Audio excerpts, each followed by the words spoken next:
अस्सलाम वालेकुम दोस्तों, कहिड़ा हाल आहिनि? उम्मीद आहे त ख़ुशि ऐं आबाद हूंदो। जीअं त अॼु वरी मां हिकु हाज़िर थियो आहियां हिकु कूड़े ऐं ड्राड़ी ऐं बदबख़्त जी क्लिप खणी हाज़िर थियो आहियां, जंहिंमें हू कूड़ियूं करामतूं पियो थो बयानु करे। ऐं अॻ में तव्हां दोस्तो इहो वीडियो ॾिसो, हुन खां बाद मां तव्हांखे सॼी तफ़सीर ॿुधायां थो। फ़क़ीर मोहम्मद नवाज़ हूंदो हो सोलंगी, चए पियो साईं मौलवी साहब मां हिकिड़े जनाज़े में वयुसि, जनाज़ो पहराइण वियुसि, हिकिड़ो नौजवान नंढड़ो छोकिरो रोए पियो। मां हुनखे परचायो, मां न रो, चऊं साईं हिन जो पीउ आहे जेको मरी वियो आहे। त पाण मां हुनखे शफ़क़त कई त हो रोई पियो, चए त किबला अबो त वयुमि पर चाचनि चवण न वरितो। कहिड़ो?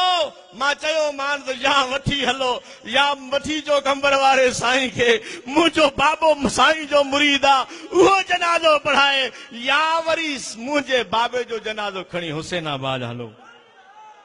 इन्हनि इहा ॻाल्हि मूंखां न चवण वरितो।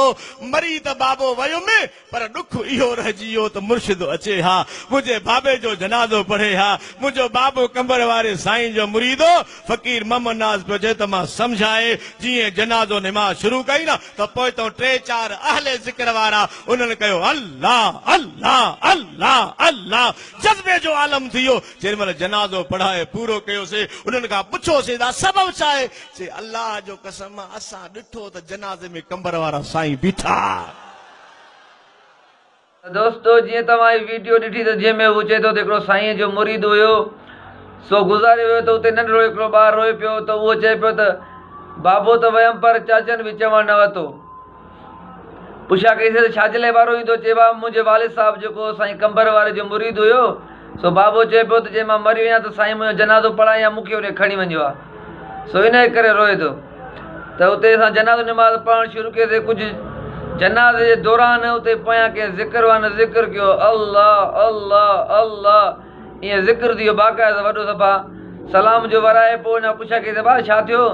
चई हुननि कसम कयो त अल्लाह जो कसम आहे साईं कंबर वारो हिन जनाज़े में हुयो, हाणे हो वेठो आहे कंबर में, हे कसम खणी आहे जो जनाज़े में अची पहुतो। मक़सदु अवाम खे गुमराह करणु ऐं अवाम जो ठॻीअ सां माल खाइणु। इन ॻाल्हि में दोस्तो काई हक़ीक़त कान्हे, सिर्फ़ु ऐं सिर्फ़ु पंहिंजा चंदा ऐं पंहिंजे पेट खे जनम जी बाह भरनि था पिया। ॿी हिन ॻाल्हि में काई हक़ीक़त कान्हे, रुगो माण्हुनि खे ठॻनि था। दोस्तनि खे इहो ॿुधाइणु पियो चाहियां त अहिड़नि कूड़नि ऐं अहिड़े जाइलनि खां पाण खे बचायो ऐं क़ुर ऐं अहदीस ते हलो, इनशा अल्लाह दुनिया में बि भलाई थींदी ऐं आख़िरत में बि भलाई थींदी।